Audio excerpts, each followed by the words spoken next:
Good morning to you in Washington. We have an excellent panel here at the Carnegie Moscow Center on a Sunday afternoon.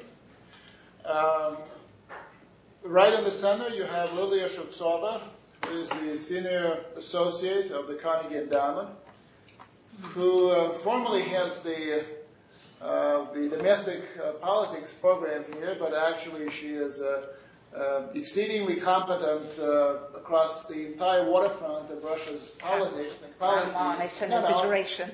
It's true to fact, Jim, is it not? It is true. Absolutely. And next to Lilia, we have Ambassador James Collins, who is a senior associate and the director of the Russia-Eurasia program in Washington, D.C., who was ambassador to Russia between 1997 and 2001. And prior to that, he was sort of a roving ambassador to the countries of the former Soviet Union. So that's the panel. And I'm Dmitry Trenin, head of the Foreign Policy Program and director of the Center.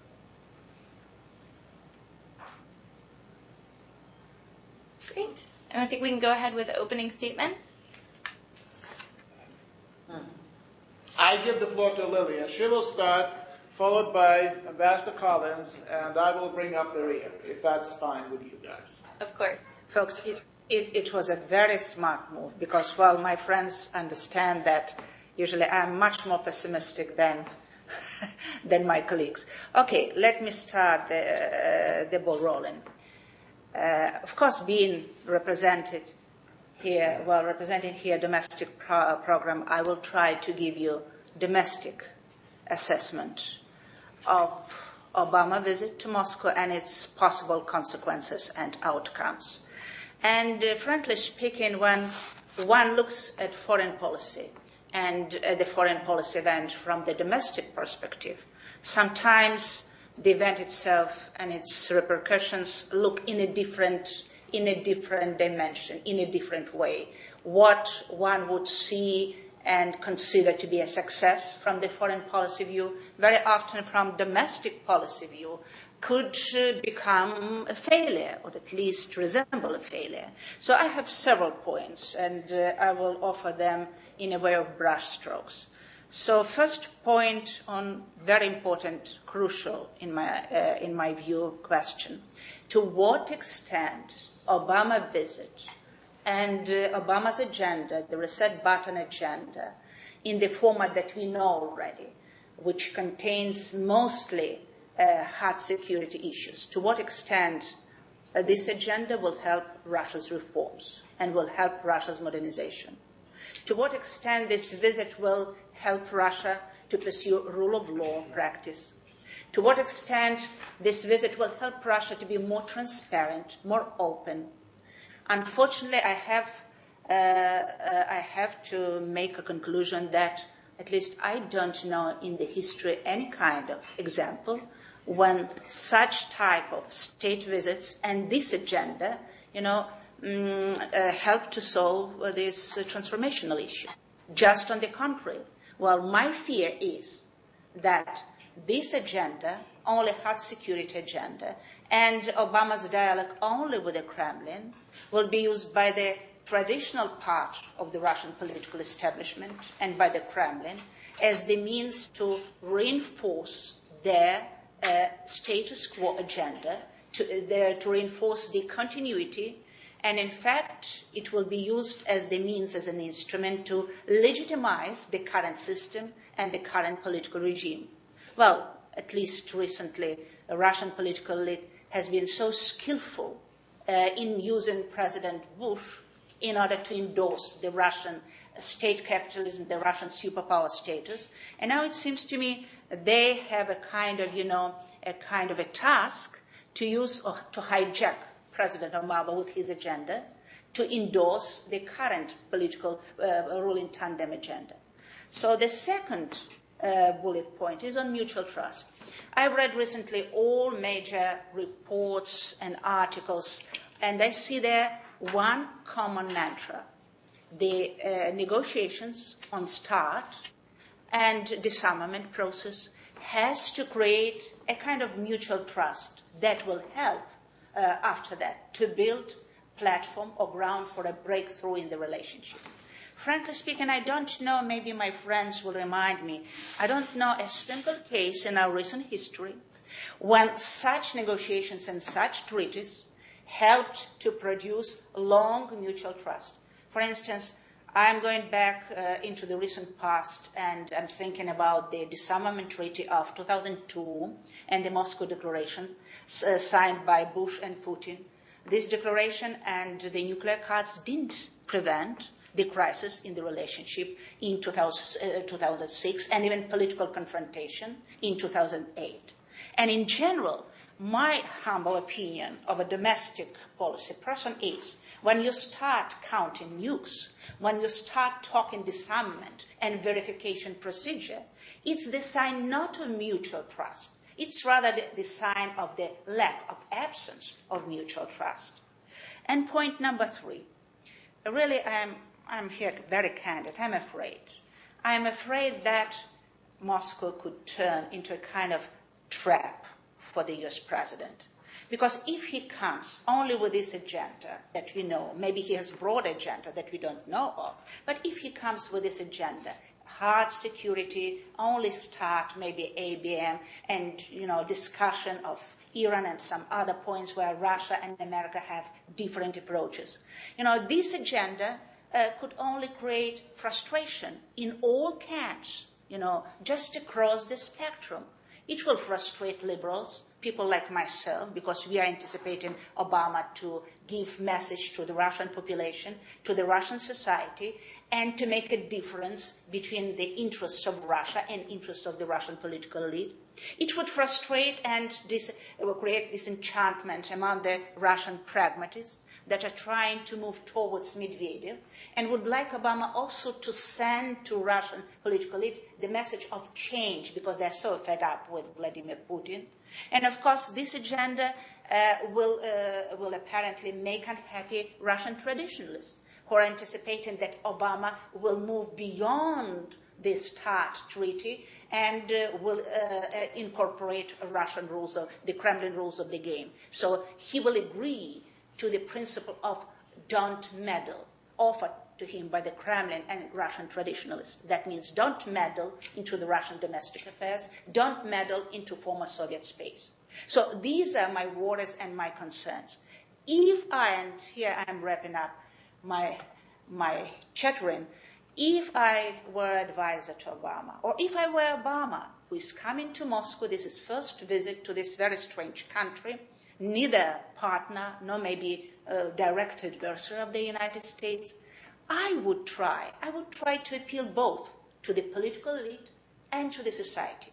I would try to see the difference between these two objects. And I would try at least to suggest, because it's very difficult to use the visit, for the coherent program, I would try to send 2 messages. One message to the elite that I'm ready to engage Russia on the broad range of issues, and I would try to make at least start the successful issue. And I would follow Dmitry Trenin and Jim Collins' advice and somehow solve the problem of the ABM. But secondly, I would advise Obama to appeal to the society, to liberals and pragmatists, and offer a kind of a vision of the new pattern of American policy, the vision that will include, first of all, stimuli for the Russian transformation, or at least some design or framework for the benevolent environment for the Russian transformation. Whether he will be up to this, well, we will see already on July 6th. And it will be, of course, test not only for President Obama, it will be the test for the world. Because 72% of Russians, it's an amazing number, 72% of Russians are interested in Obama. They know who Obama is. They know at least shortly his history. For the first time, 45% of Russians currently, they have respect for American leader. They have hope for American leader. And only 30% are indifferent. And, there is a small city in the Urals region where a population collected signatures and sent a letter to President Obama. I don't know whether he got the letter or not.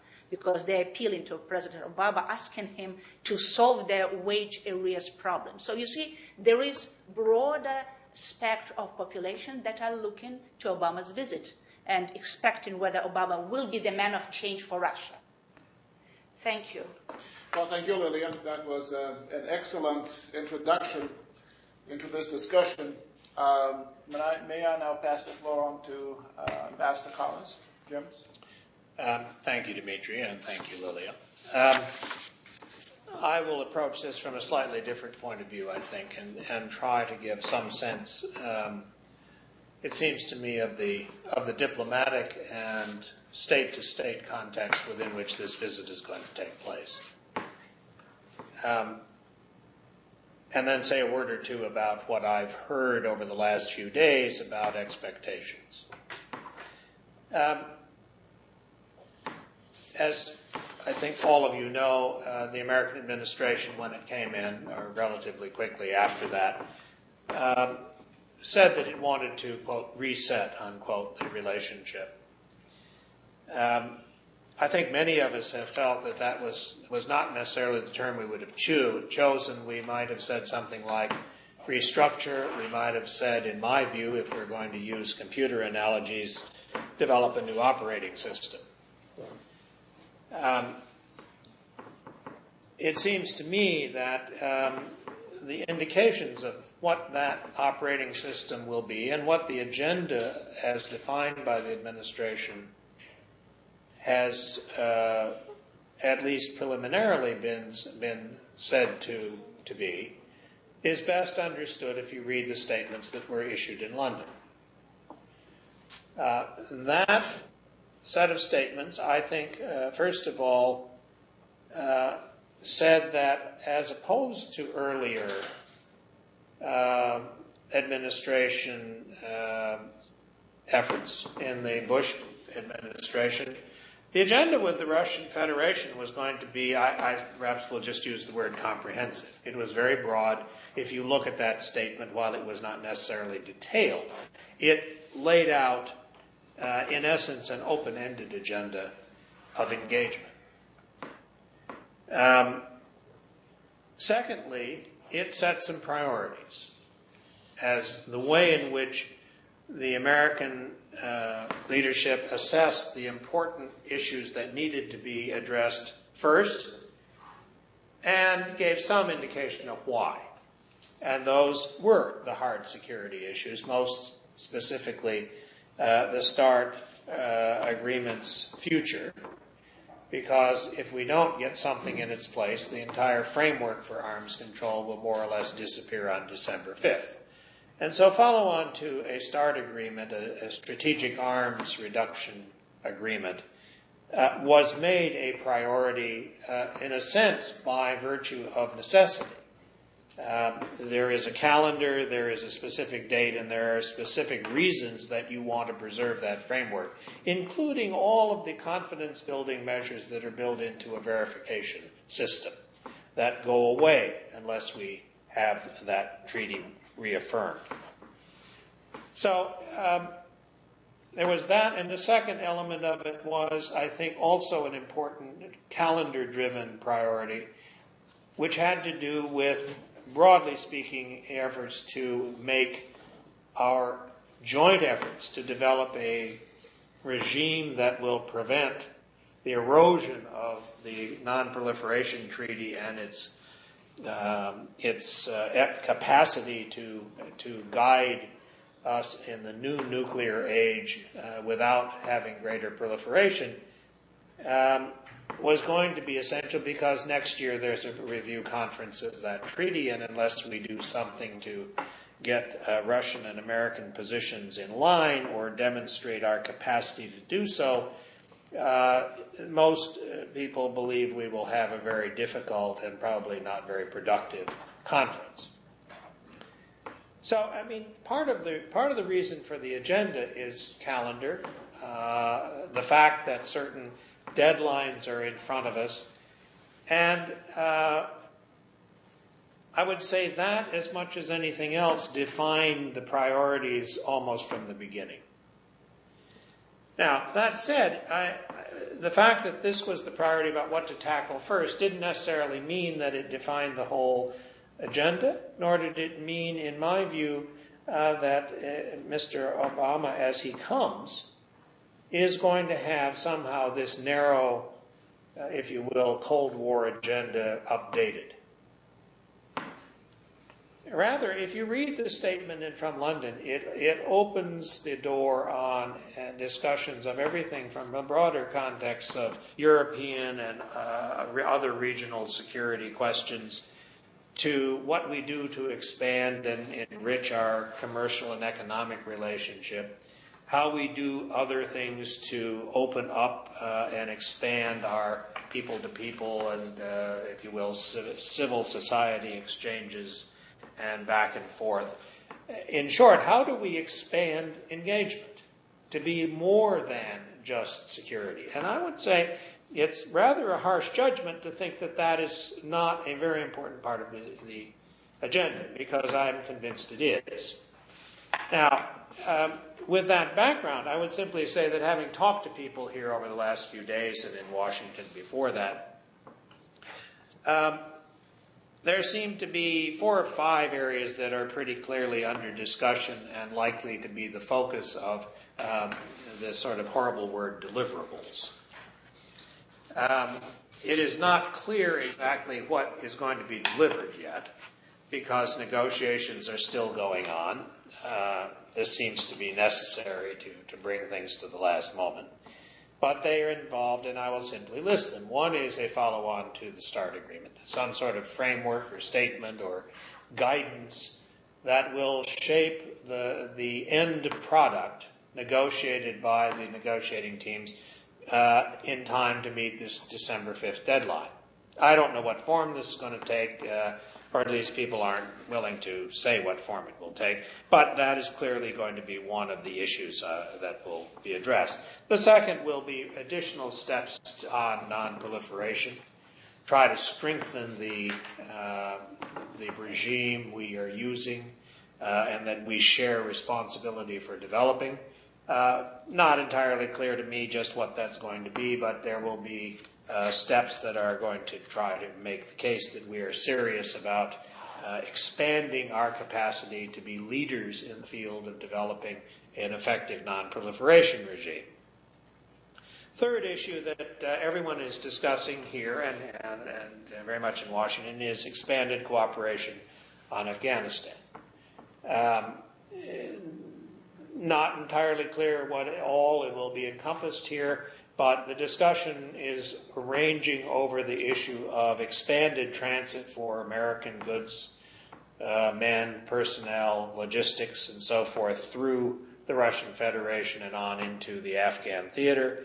There's discussion about enhanced controls to try to limit the effects of narcotics flowing into this part of the world, into the Russian Federation, but also into Central Asia.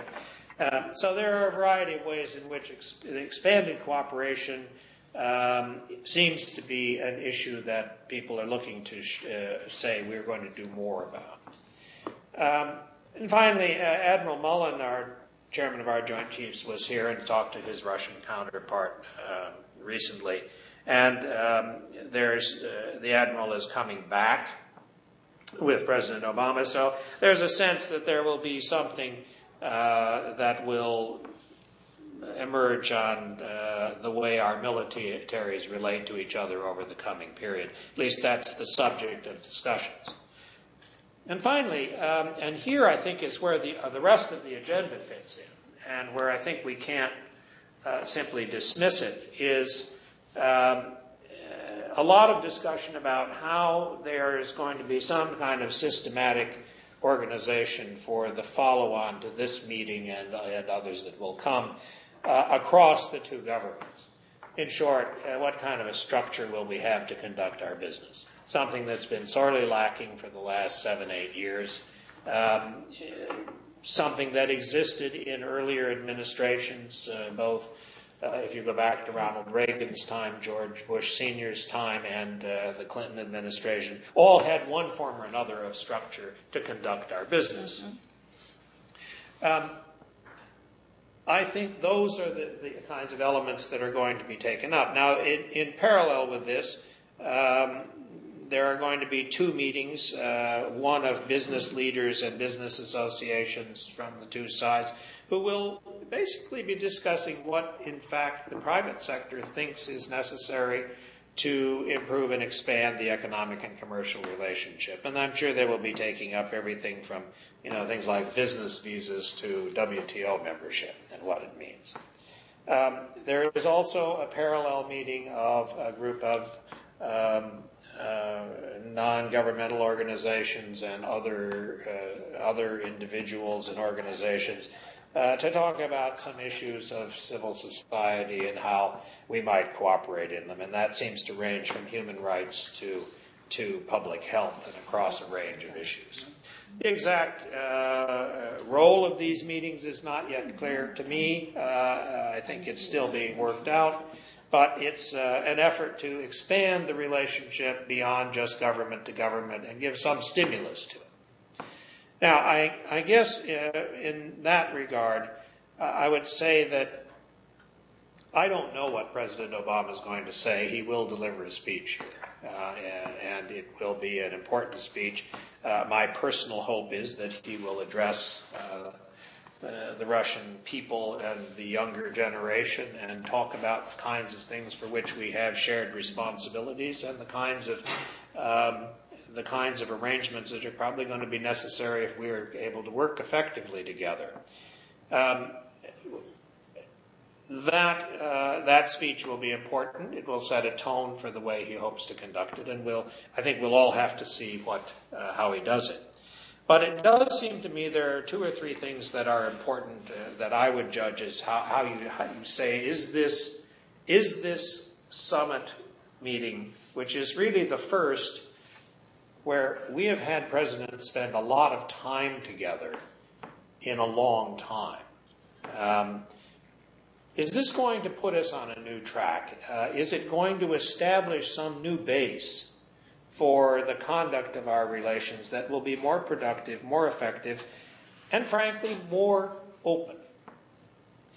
Here, I would say one way to judge the success is to what extent this meeting is able to deliver or make advances on the agenda that was set out in London.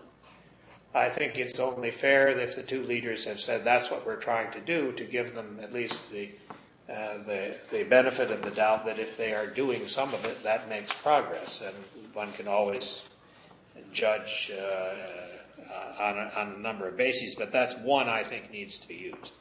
Secondly, I would say if we, in fact, are successful in establishing a process by which the engagement is, rather than contracting, going to begin to expand again between us, that is a very important element in maintaining the openness of the relationship, the openness and basically promotion of Russia's integration into the broader global economic trading, security, and other systems of the industrialized societies.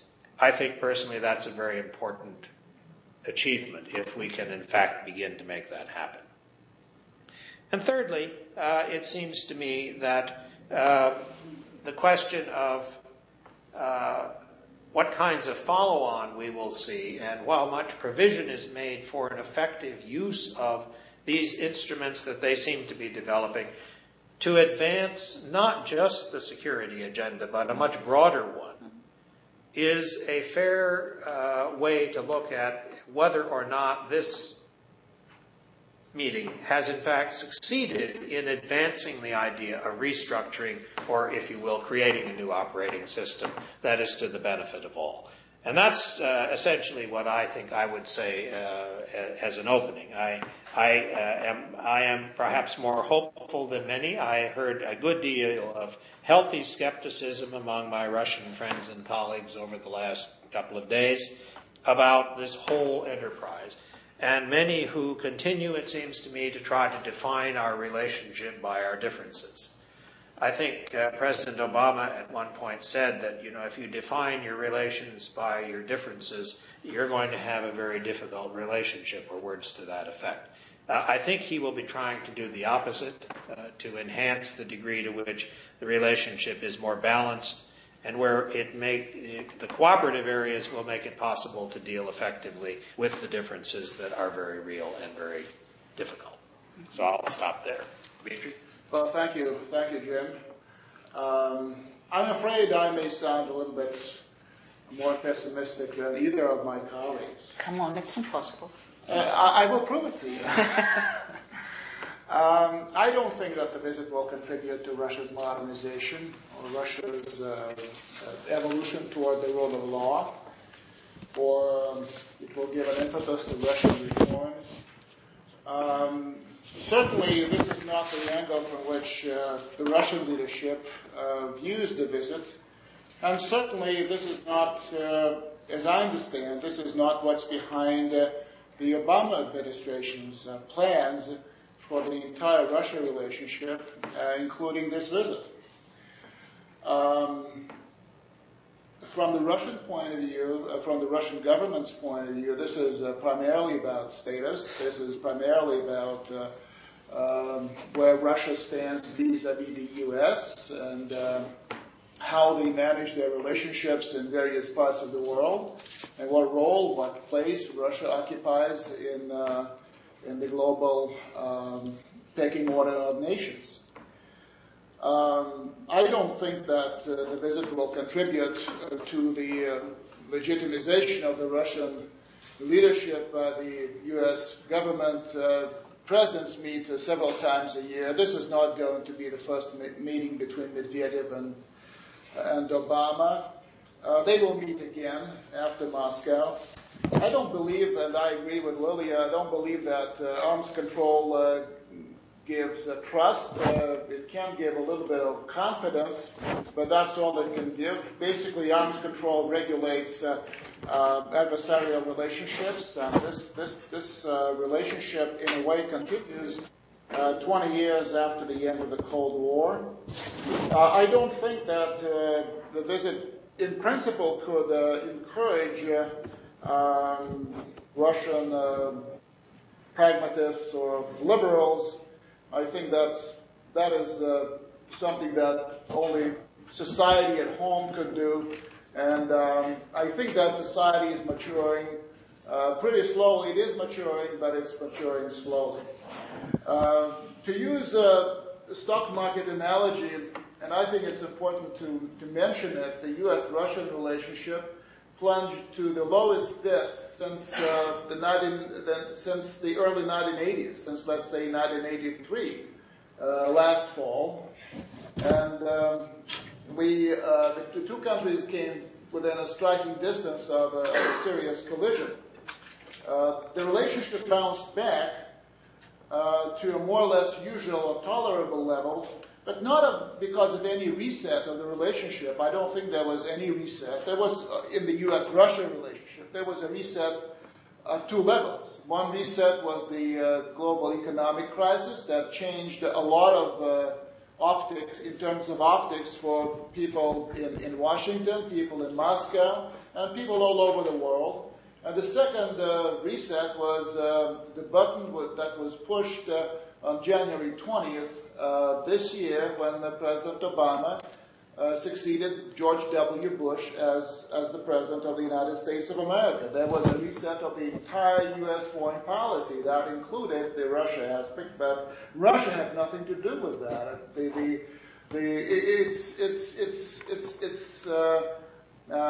It's very interesting in the sense that all the things that seem to be, and actually were, irritants last fall, when the relationship touched that low, all those things were suddenly off the center stage. The only reason for that was a new U.S. president. There was no other reason for going slow on Ukraine and NATO, going slow on Georgia, going slow in missile defenses.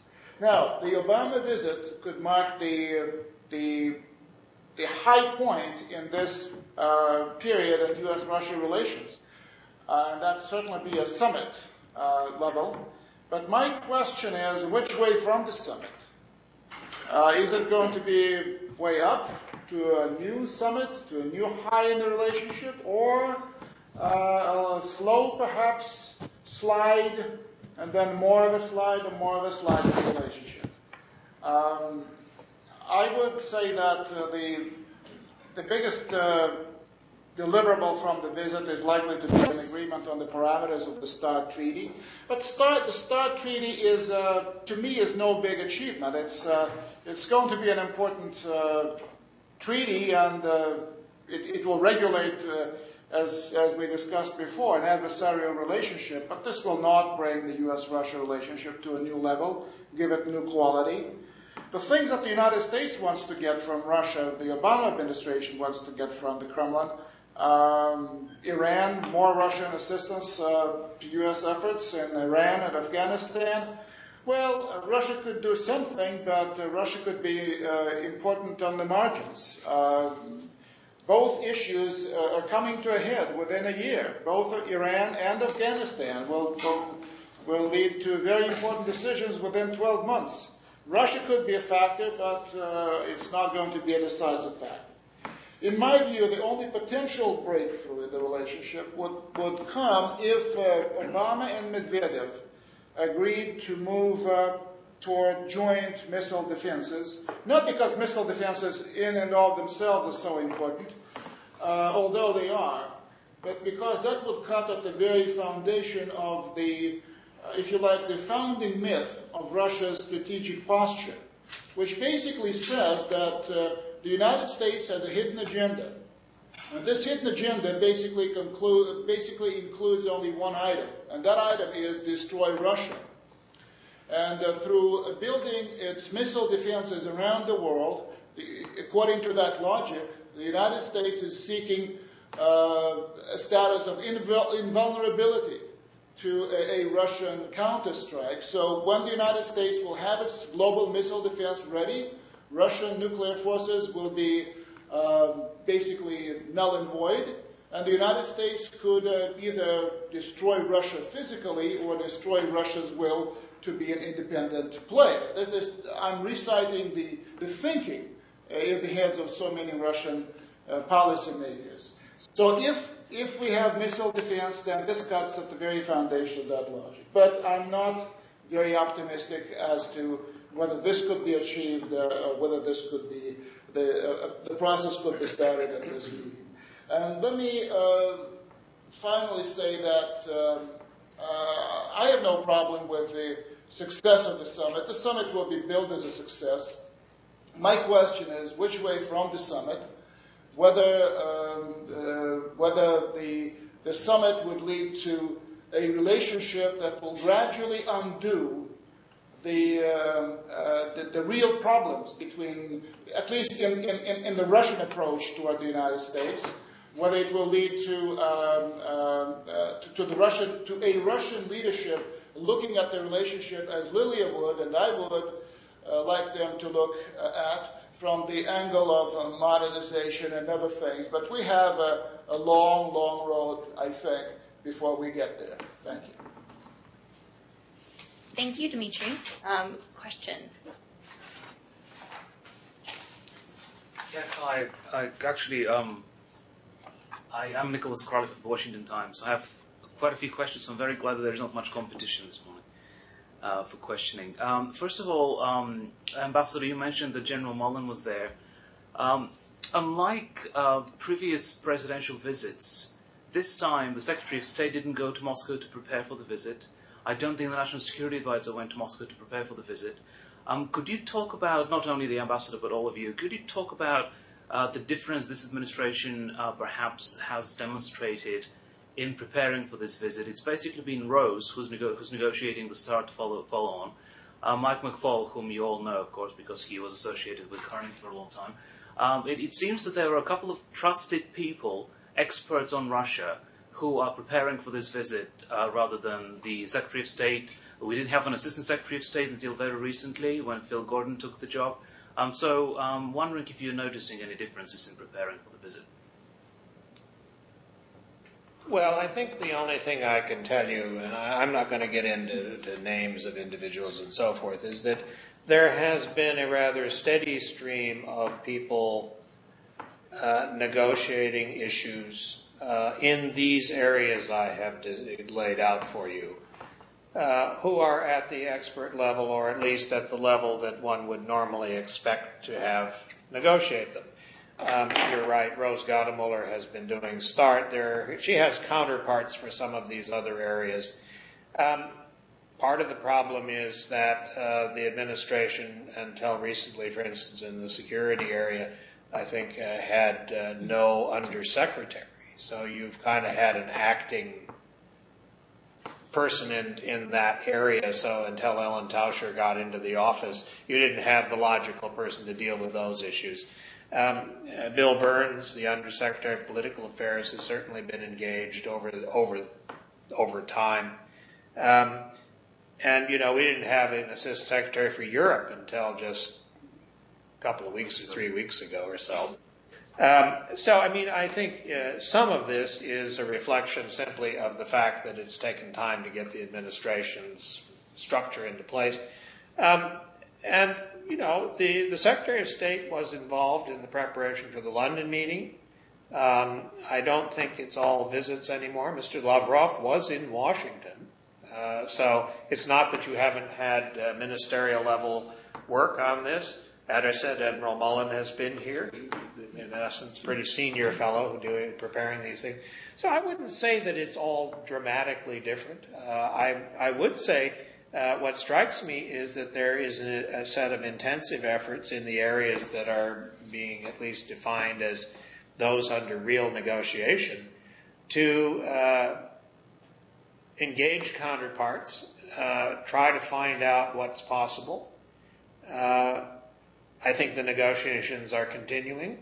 And, one has to remember there are such things as telephones. So I wouldn't make a great deal of differences, I think is what I'm really suggesting to you. What I think is critical is that there was a framework for what people were set out and tasked to do that was set by the two presidents in London. And that was prepared, if you go back and look at it, by the Undersecretary for Political Affairs at least on one occasion, the Secretary of State on one occasion, and then the presidents met. And yes, you had others going and doing this work. So I wouldn't say that this is untypical. The rest of you agree? I'm sorry? The rest of you agree? Would you I'm sorry. comment on that? If I may, but I can comment only from the position of the humble observer of these trips back and forth. Likewise. What I feel as an observer, I feel that we don't have much information about the possible vectors, trajectories. We don't have enough commentaries on both sides from the official Kremlin position and from the official White House position. So I've tried to compare the first trips and the first meetings between Putin and Bush and the forthcoming visit of the U.S. president to Moscow, and I found much more material, much more data, much more statements, much more announcements, etc., much more liveliness with respect to the meetings between Bush and Putin. But apparently Jim is right. The team is in the process of being formed. And my second explanation, but again, it's the explanation of the layperson. I'm not doing foreign policy. The second explanation is maybe the American side intentionally wants to downplay the reset button formula, because the reset button formula provokes too many expectations. I wonder, you mentioned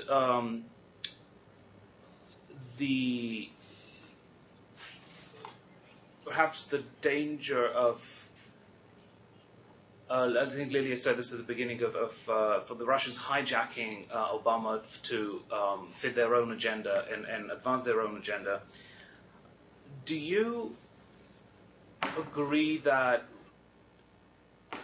Obama actually might be seen, or at least in the commentary, as being too soft on Russia when it comes to democracy human rights. I know what happened with the Bush administration when they tried to talk about it, and especially Condoleezza Rice and with things with the media in Russia. And she was confronted by Russian journalists at one press conference with Lavrov when we were there a couple of years ago. There's no. It's kind of a lose-lose. You're damned if you do, and if you're damned if you don't. But if you're trying to start a new relationship, what is the tone that should be struck between the strategic issues and then democracy issues? Lily, would you? You're asking. Okay. As far as I remember, President Obama at least twice, if I'm not mistaken, stressed one very important element, apparently, of his future policy towards Russia. He was addressing the issue of the area of privileged interests. So, in fact, this is one of the key elements of the Putin, Medvedev, Lavrov paradigm. And I call it the sign and reflection of the neo-imperialist touch or turn in the Russian foreign policy, which says that apparently President Obama is thinking about domestic developments because neo-imperialism is closely linked to the Russian domestic developments.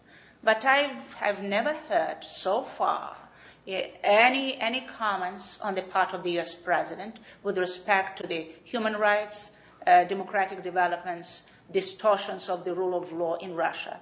Well, my hunch is that simply, firstly, he doesn't want to spoil the platform for the future visit. Secondly, that he is thinking. And my reflection, or at least speculation, on the basis of his Cairo speech on June 4th, is that we could expect from the President Obama unexpected. And apparently he's ready and he's able to think existentially, strategically, and he's able to touch on a rather risky for the Russian political elite subjects. So, well, I'm waiting what he will say in his speech before the 1,000 crowd at the Russian economic school. Maybe you. If I may add to that, no, I don't see a danger of President Obama being hijacked by the Russian leadership on a visit here. I think that the president has formed his views. I think that the president knows what he wants to achieve, knows why he's traveling to Russia. Russia is certainly not the top priority for the Obama administration. It could be instrumental in the eyes of the White House in reaching some important other goals, such as Iran and Afghanistan. They want a good relationship with Russia. They don't want to have too much irritation, but it's not that Russia is suddenly one of the top issues on the U.S. The president's agenda. I would be very relaxed on the issue of privileged interests or standing up to Russian neo-imperialism. I think that the future of the countries, the former Soviet Union, will be decided by those countries themselves, and we have plenty of evidence suggesting that that's what's actually happening and that's what's going to happen in the future. It will not be decided in Moscow. It will not be decided between Washington and Moscow. Which way Ukraine goes, which way Belarus goes, which way Armenia goes. We have seen a lot of examples of those countries pursuing their own policies as they see them, and you cannot claim that they're doing so at the instigation of this or that country. I would also be interested, and actually I'm very intrigued as to what the president is going to say in his Moscow speech, but Moscow is no Cairo. It's a different environment. The expectations are different. President Obama is a celebrity in this country, but it's not that, at least in my humble opinion, he is not someone who has been looked at as someone who would show the way, give guidance, speak the truth, stand up to the domestic leadership. I don't see these sentiments and these expectations in Russia. So again, I don't think that either the realists or the idealists, however you want to define them, have much to worry about. This visit is not going to surprise them in a bad way, but it's not going to hearten any of the groups. The Obama people will go down the line that they have already laid down. I don't believe that what people are discussing right now has a direct impact on President Obama's policies. Jen, if you want to add something to that. I would only say, again, I would come back to the theme of engagement. I happen to believe that President Obama has at least decided that it will be a very important dimension of his policy toward Russia to try to expand the areas and the capacities for engagement across a much, much broader agenda than was the case of the Bush administration. And in fact, in the Bush administration, I would argue if you look at budgets, you look at projects and programs, you had more or less over the period of that administration a pretty steady disengagement in the relationship. That had its costs. It brought many different results.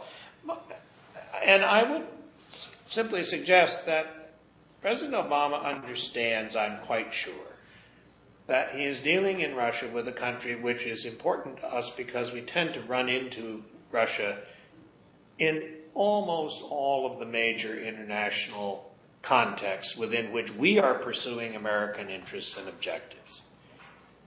And you either run into Russia as a cooperative force or as one that, in essence is obstructive and or wants to define itself by the degree to which it can show the United States it can't get its way. To a very great extent, I think we found more and more of the latter than the former over the last couple of 3 years. And I think he feels that's been counterproductive and would like to see it reversed. Now, with respect to Russia's domestic situation, I don't know what President Obama thinks about our capacity to have an effect here. What I would say, in my experience, is that the most critical point to be underscored in all of the things he's doing is that he seems to be intent on keeping Russia open and engaged with the outside world. And that to the extent that is true, and to the extent Russia's interests become more and more intertwined with that outside world, that's probably a constructive force in the way Russian reform and Russian transitions will go over the years to come.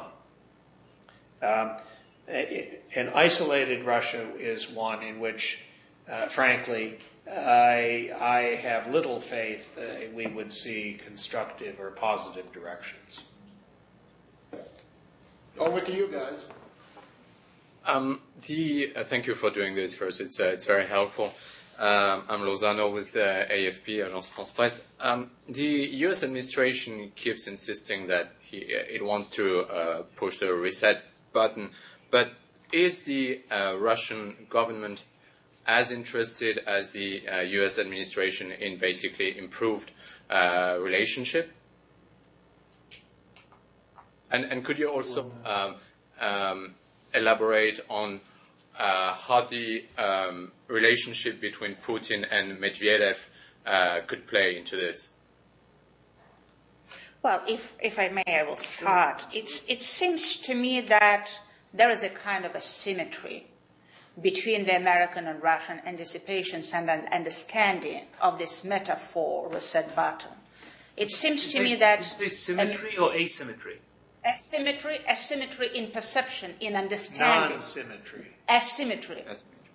Asymmetry in understanding of a reset button metaphor.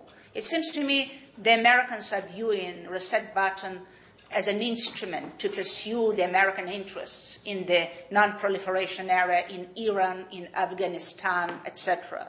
And it seems to me that the Russian leadership, at least the Kremlin team, is viewing a reset button as the possibility to prove that they have been right on all issues in the Russian-American relations, and that they would like to use the reset button strategy and policy in order to increase the leverage of Russia and the great power status of the Russian Federation, and also to use this reset button politics as a possibility to get from the America deliverables. And what are the deliverables? It seems to me that Jim and Dima, they participated in several conferences with the Russian official pundits and Kremlin propagandists quite recently, these several days, and they can inform you about what kind of deliverables the Kremlin would like to have from the United States. So you see, there is a symmetry of plans and ambitions.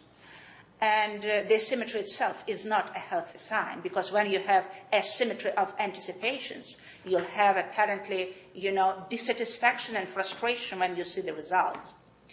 And with respect to Putin-Medvedev, well, very briefly, I belong to those who don't see any serious difference between the president and prime minister agenda, especially in the foreign policy. It's true that Prime Minister Putin is still calling the shots, and in this Argentinian tango, this is Putin who is marking the steps.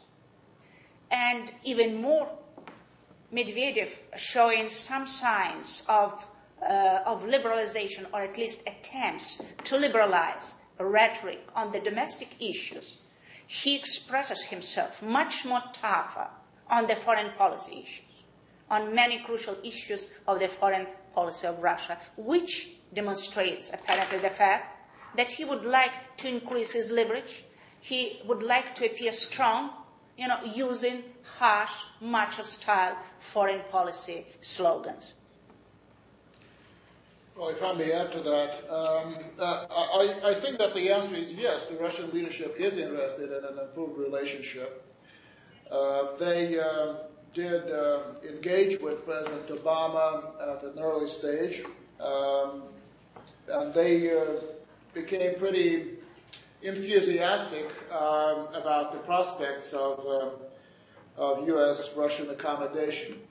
The Russian leadership comes to this meeting with an agenda. The agenda includes issues such as European security, especially as far as the former Soviet countries are concerned.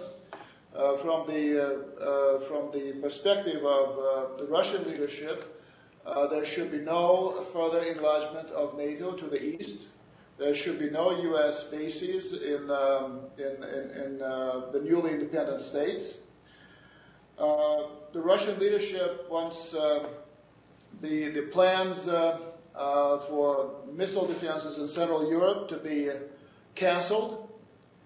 And the Russian leadership wants the United States to accommodate Russian security concerns within the new strategic arms reductions treaty. So, yes, an improved relationship, but a relationship that takes into account what the Russian leadership calls legitimate national interests, primarily security interests of the Russian Federation. There's also a number of things that the Russian leadership is looking for in the economic field, and that would include the agreement on peaceful nuclear, or let's say nuclear energy collaboration, the so-called 1-2-3 agreement between the two countries that was signed but has not been enacted yet. And then there's a whole range of other issues. Yes, the Russian leadership wants to engage with the United States, but the Russian leadership comes with an agenda and comes with a set of call it conditions, call it norms and principles. Unlike in the 1990s, they are not simply accepting what they are being offered by the United States. They want to be present at the creation of a joint agenda. And they claim an equal status, an equal place at the table, and that is very evident. So, so much for the interest. I would also add here an important point. There was a statement yesterday by the Russian presidential advisor on economic affairs, Arkady Dvorkovich, and he said that Russia is going to run a budget deficit this year, next year, which is bigger than previously anticipated, which means that Russia will be returning in a bigger way than previously thought to the international financial market as a borrower. Russia will need foreign money, and it will need it somewhere in the middle of next year. And that is a factor that will also require, from the Russian perspective, an improved relationship with the United States. Russia has been hit by the crisis as much as any other country. Now, as far as the tandem is concerned, I think Lilia has said it, I agree. It's President Medvedev who will be speaking, who will be conducting hours of negotiations with President Obama. But the man who calls most of the shots in this country is Prime Minister Putin. And in foreign policy matters, as well as in domestic policy matters, there's precious little daylight that you can see between the two men. Although, of course, they are different and they have different instincts, and they may show in this instance or another instance, but on matters of principle, those two basically are at one. If I may only highlight one very important element of our discussion, I would agree with Dmitry. Russian political elite and the ruling tandem demonstrate all evidence that they would like cooperation with American leadership, or rather selective cooperation, but on the Kremlin's terms. And at the same time, the Russian political elite is not going to reject anti-Americanism as the key instrument in consolidation of the Russian society. This is, like driving two horses in opposite direction. I only would make a couple of points about the framework of this discussion. First of all, it's my distinct hope that President Obama pays no attention to who is up or down or in tandem or whatever, that he's dealing with the Russian government. I think he understands that. And that's the only way to conduct his business. But the second point here is I don't want you to take away the impression that this visit is all about whether President Obama accepts the Russian agenda or doesn't. There was a jointly agreed agenda which was negotiated and presumably reflects as much American interests as it does Russian interests when the two men met in London. There were statements in there where they disagreed, and I would certainly assume that that's the case, and it will continue, that there will be disagreements in many areas. But the fact of the matter is what is going on here is that both countries come with an agenda. They have, for their own interests, defined objectives and goals in this meeting, and presumably will each take away their own assessment about how far they got in meeting their objectives, and they will portray it, I'm sure, as certainly concessions by the other side and victories for their own. The reality is that if you look at this agenda, I don't find that there's any particular zero-sum game going on here. Perhaps this is the low-hanging fruit where this is easy to have no zero-sum game, because we're both interested in having a more productive relationship in the areas that seem to be the most important or the key ones that are under discussion here. So I would simply say that it's important here not to see this as other than a meeting of two separate leaders, or perhaps three in this case, who have their own agendas and whose objective is to find ways in which they can pursue and be effective in getting joint results. That is how I would hope things will be discussed. I think Lilia finally raises a very good point. There are going to be limits to the degree to which this relationship will be productive or can work normally if there is an effort on either side to demonize the other or continue to find the other, for one reason or another, very limited as a partner.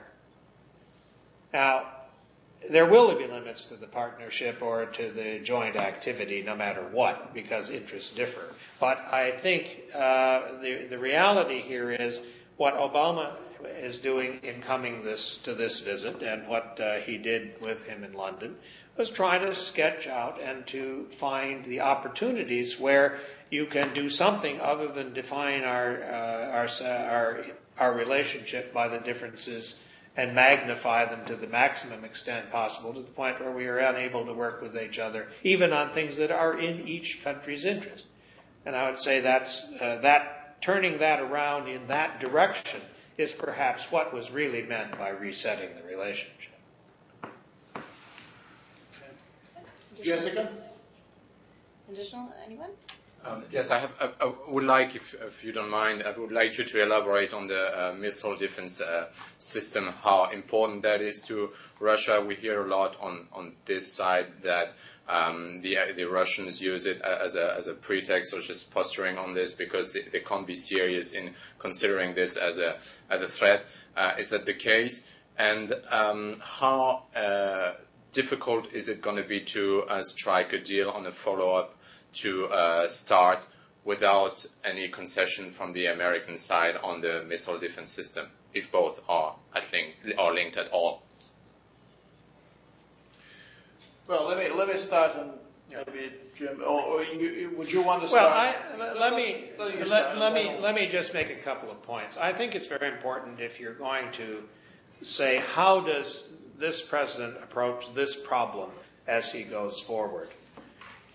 It's important to read the testimony of General O'Reilly and some of the other testimony that's been given to the Congress about the intentions of our own government vis-a-vis missile defense, not just in the so-called third site in Poland and Czech Republic, but across the board. And if I understand it correctly, what you find if you look at the budget figures and you look at the way in which it's being described, there is going to be a new emphasis on, in essence, theater, missile defense, areas of non-strategic defense. And it is clear that there is, in this context, a review going on of the whole strategic defense system, including the third site. And the conclusions of that review have not been reached yet. So he comes to this meeting, it seems to me, for America's own reasons, with a rather different approach to missile defense than the previous administration. And whether that opens any real opportunities or changes the picture significantly in terms of intentions going forward, or possible agreements on cooperation in missile defense in the sort of sub-strategic area and so on, I don't know yet. But it is clear that the United States is coming with a different position than the last administration left office holding and articulating. So I think we'll just have to see. I guess my final point about it is certainly it has been the American position, as I understand it, that if we're going to get this follow-on agreement to the START agreement, trying to inject the entire, or a solution or an agreed outcome on offense-defense into this negotiation is probably a prescription to ensure that we won't have an agreement on time. So there's, I think, been an effort to see this as a subject that is going to have to be taken up in the next negotiation. I very much agree with Ambassador Collins' assessment. Let me add to that, from the perspective of the Russian leadership and the Russian security defense establishment, missile defense is about both security and status.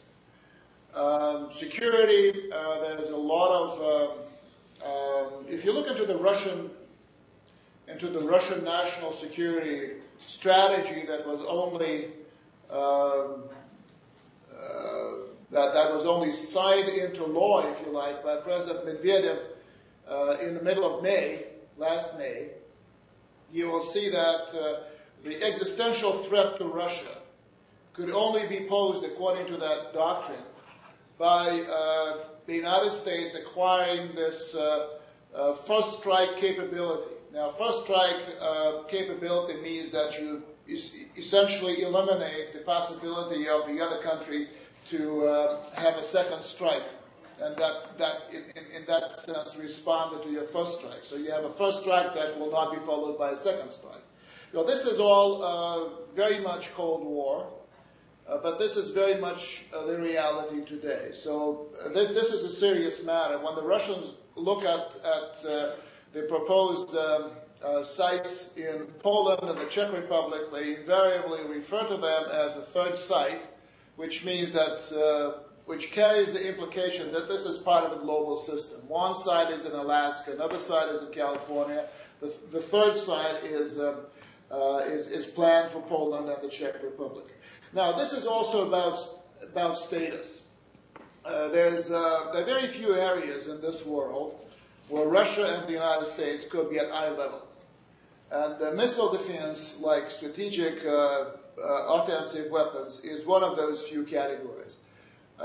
For status purposes, it's very important for the Russian elite to keep that kind of a relationship going. I believe that the idea of having a joint missile defenses is one of the more constructive ideas that have been advanced in that field in the past 10 years or more. Basically, it invites you to quit the territory marked as mutual assured destruction, nuclear deterrence, hair trigger alert, and all these things that were typical of the Cold War situation, and move to an area where strategic also means collaboration, where you collaborate on the most sensitive issues and you collaborate with the use of the most advanced technologies. Now, if you start doing that, then you're leaving the territory of the Cold War and you come to a situation of strategic collaboration against third country or third party threats. Now, that would be crossing the Rubicon, in my view, in terms of the strategic relationship. That if you think seriously about one day, and that day, as Obama said, may not be in his lifetime or anyone's lifetime, those people who are living today, but a world that does not have nuclear weapons anymore. And if you want to go down that path, if you do not accept nuclear deterrence as something that will always hang over people's heads, and Moscow and Washington, as we're speaking, are being targeted by so many weapons on the Russian side, so many weapons on the American side. If we're prepared to live with that, that's one thing. If we believe that that's not necessarily the best thing for the future, then we need to start walking away from where we are toward where we want to be. So this is a small step, but as I said, that will be crossing the Rubicon. Now, this enterprise, even if attempted, could fail, but a worse situation would be created if they abandon the idea for the time being and continue to treat each other as essentially as de facto military adversaries. And this nuclear standoff has, let me remind you, has It has survived the end of the Cold War. It has survived the end of the Soviet Union. It has survived the end of communism and was still with it. And is still with us. So I think it's a very important thing. Putin has been advancing that idea since 2000. At Kennebunkport, he made a few suggestions to President Bush. The Russians have updated their ideas since. As I said, it's about security and status for them. So I think there's a Russian interest there.